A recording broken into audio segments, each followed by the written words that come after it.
Welcome back. Today I want to talk about a really important concept when it comes to yoga and meditation, and that's the psychology of positive reinforcement and the power of small gains. It's a really, really important concept because if we don't understand that, we can easily overlook the success that we are having, and that's such a loss, right? But if we can see those little wins as very big, and that they're those little wins are building on top of each other, they will grow inside of us in meditation. So let's get into it.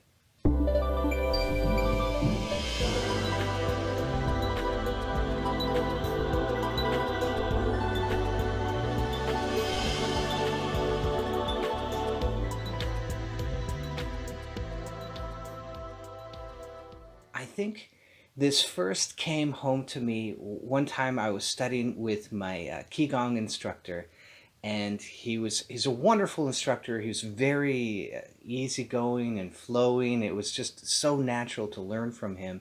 And he was talking to me about what it's like to teach Qigong, and was talking about some of his students, and he said, he'll give them an exercise, and he was trying to put this kind of idea in my mind, right? So he says, I'll teach them an exercise and they'll come back. I'm like, well, what happened? Did you practice? Did you get anything out of it? They're like, yeah, I got a little something out of it. He's like, well, did you practice again? And I'll never that voice of his will go through my mind forever. Well, did you practice again? It was so funny, and he said it so well. It just really hit me that, well, wouldn't that make sense? I had some success. Wouldn't I do it again? Why wouldn't I do it again?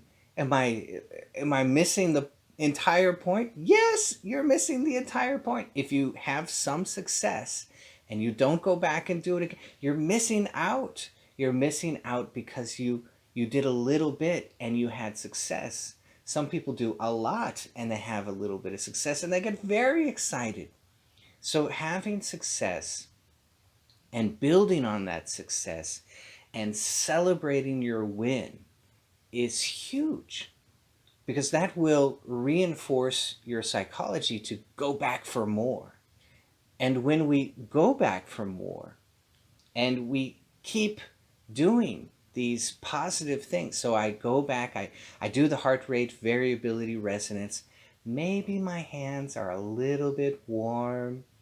I'm not sure that they're hot, Forrest. They're just warm. That's it. You did it. So, okay, so that was good. Yes, it was good. Pat yourself on the back.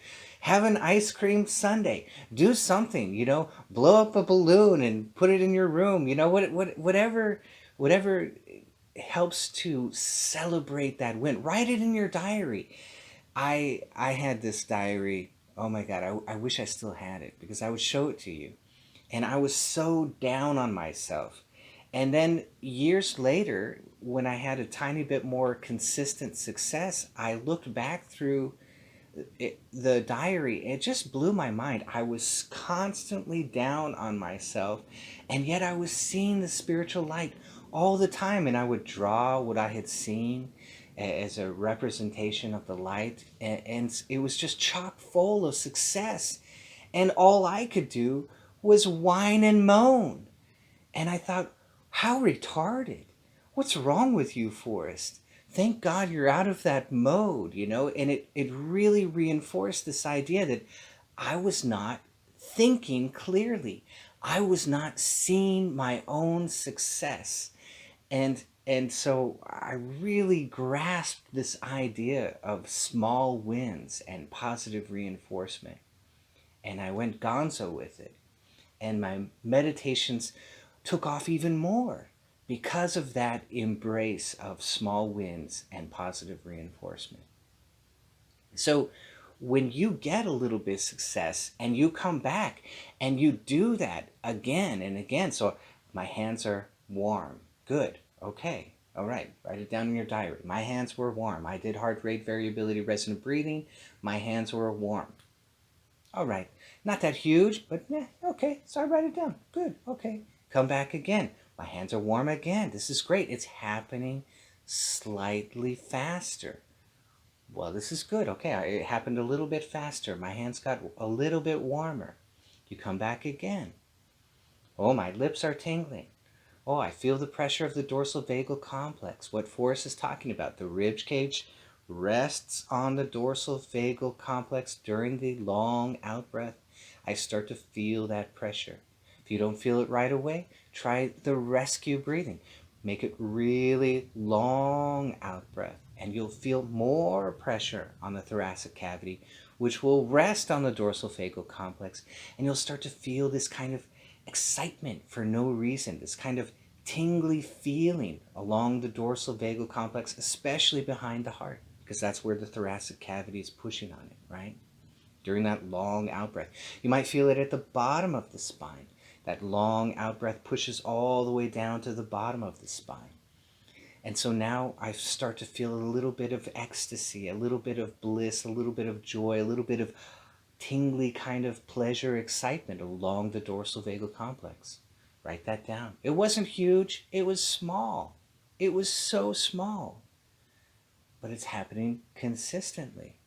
And so now there's this consistent pleasure and joy and bliss and ability to self-regulate and have a positive outcome every single time we sit down to meditate.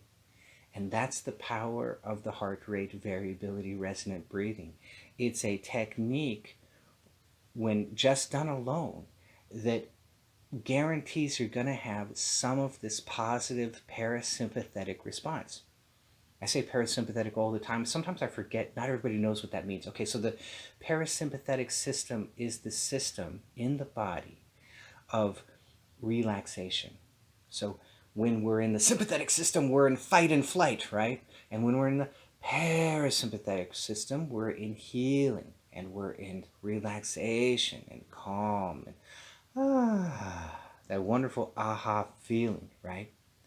And specifically in the heart rate variability resonance, we are stimulating the dorsal vagal parasympathetic. There are two parasympathetic systems, all right? So you got one in the front of the body and one in the back of the body.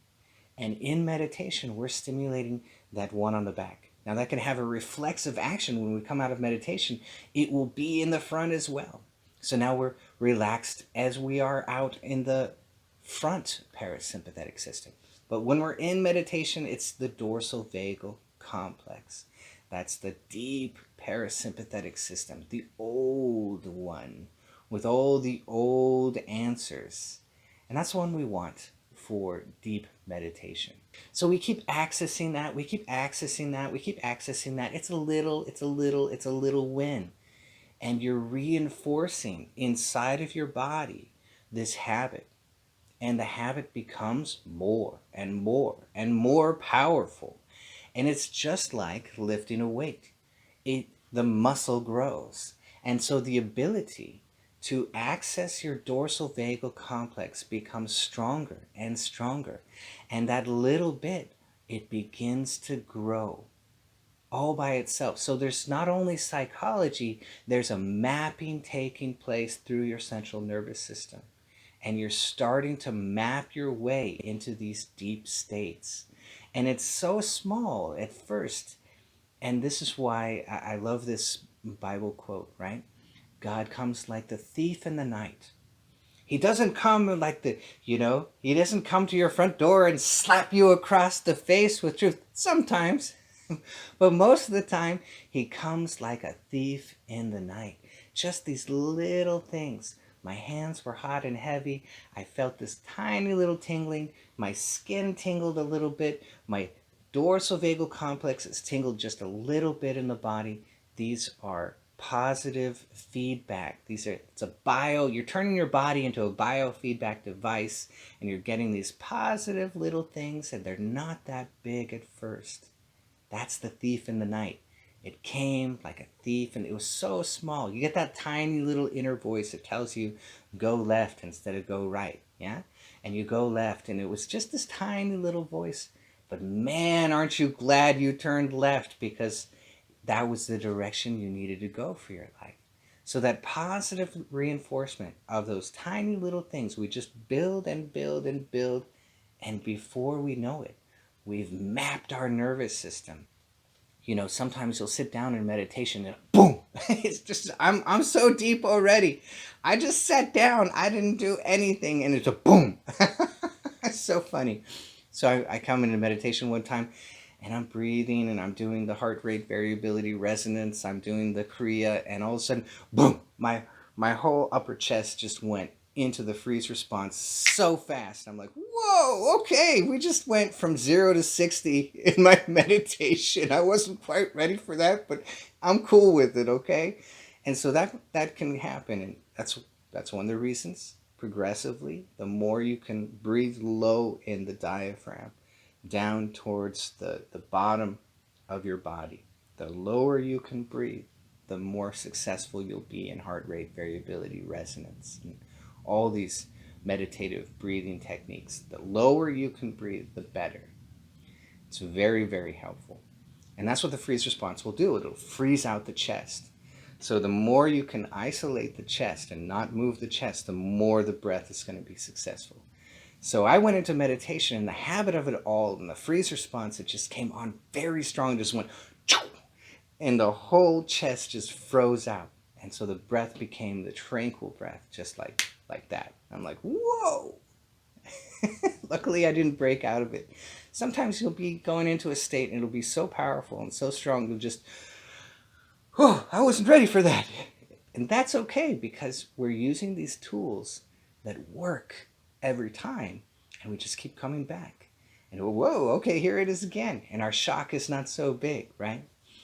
So that's the power of it. That's the power of the small things. The small, tiny little successes grow, and you map your nervous system, and your brain gets it, and your subconscious gets it, and your body gets it, and you just start to align. Everything starts to come in line. You know what I'm saying? It just all comes together. But it starts with those very small wins. Very small. And so I have this student, and he's very left-brained, and he's a lawyer, and I get it. I love it. I'm very left-brained. I was right-brained, and then I became left-brained, and then I became right-brained again. It's back and forth. Long story. But I get it. I get the left brain, you know, the preoccupation. I get it. And so he's like, I'm not having a lot of success. So I had this inspiration. I said, well, let's try and see if we can get you just a tiny bit of bliss. Because he wanted to experience bliss. I came on somewhere, I can't remember where, and I said, you know, bliss, right? It's all about bliss. Follow the bliss. Oh, I was talking about Ashokji, and I said, you know, he kept pointing me towards bliss, and so my student complained. He says, I'm not getting this bliss. Where's this bliss, you know? So I go, put your mind on your heart, and I want you to breathe through it.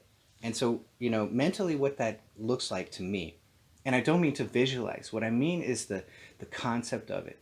The feeling of it is that here is the heart, and here's my breath, and I'm going to pull the breath through the chakra, okay? But I wanted him to do the left and then the right. So we did the left side,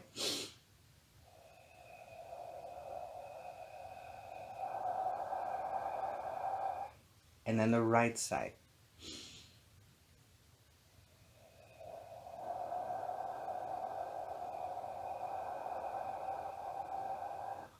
And then we breathe from the right to the left.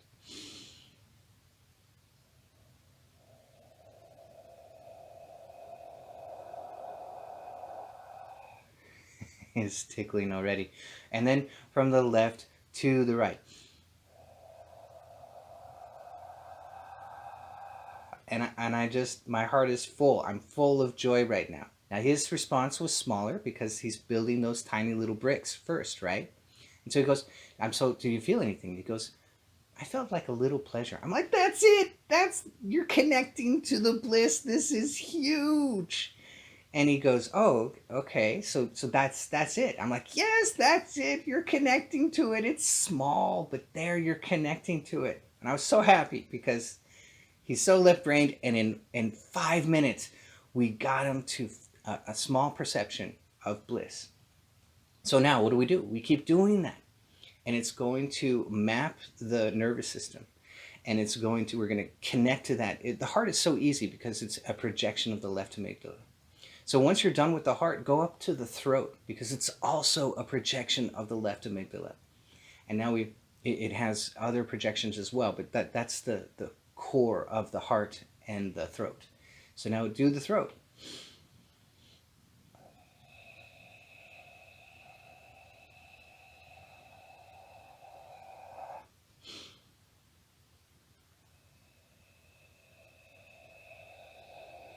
And back and forth.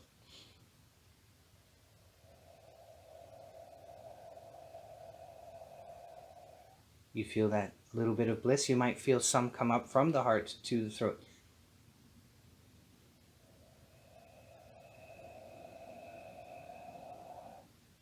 Play around with it. And then once you have a little bit of that in the heart and the throat, see if you can feel anything similar in any other chakra, any of the 6, right?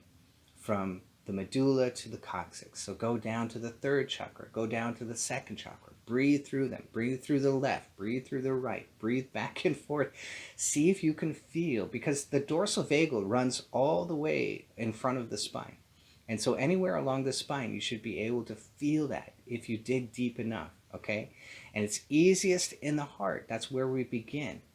But we keep searching around, and pretty soon, every single chakra that you put Om into, you will start feeling bliss.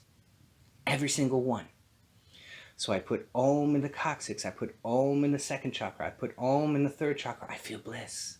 I come up to the heart, I put Om into the heart, I feel bliss. Energy rolls up to the heart. I put Om into the throat, energy rolls up to the throat. My consciousness rolls up to the throat. I put Om in the medulla. Consciousness and energy rolls up to the medulla. And now you're lifted up in spirit. And so one tiny little success of feeling a tiny bit of pleasure in the heart can grow to consume your whole being, that you are just radiant with bliss and joy and feeling clean and empty. It's a glorious feeling. And so it becomes a huge part of your entire meditation. And it overwhelms your psychology so much that it wipes out the left brain and it propels you much more quickly into the right brain. So that's one way to build on tiny little successes and map out your nervous system and grow it into something that overwhelms you. We wait for these overwhelming moments and we don't get them all the time, and we go, where's my overwhelming moment that everybody's talking about in meditation? Where is it? It's hidden inside of the small steps, inside of the small successes that we build on like stepping stones. Another wonderful way. All I get is the hands hot and heavy, Forrest. Glorious. Oh my God, it's so glorious. It's just warm. It's not, I don't care. It's still there. You're still getting it. You've activated your parasympathetic system, the dorsal vagal parasympathetic system. You did it. It's huge. Okay, feel it. Let it expand and come up into your arms. Now my arms are a little bit hot, and just a little bit. Now it's next meditation, maybe it's coming up my arms a little more, right? Coming up, crossing the body. Maybe I feel it in my legs or my chest or my back or my neck or my face or anywhere. But let it spread throughout your whole body. And then once you feel hot and heavy in your whole body, just a little bit. It doesn't have to be a lot, just a little bit. Can you feel it in the air around you? Because there's this perception, it's a very strange perception, it's not normal, and it has to do with the right brain. We begin to feel as if that perception is growing into the air around us, as if you have an auric field, an energy field, and you're feeling yourself go into that. It's not actually what's happening. It's the right brain perspective. The right brain sees everything as itself. Everything. And so that includes the air around you. And so this can spread out into the air around you. And then eventually a little more, and a little more, and a little more. And pretty soon you're having, that's a mini-absorption. That's what I call it. It's a mini-absorption. Because you're not fully absorbed, but you're beginning to feel outside of the little me. Little me is not enough, and the right brain perspective is beginning to take over, and you're spreading out. I feel it.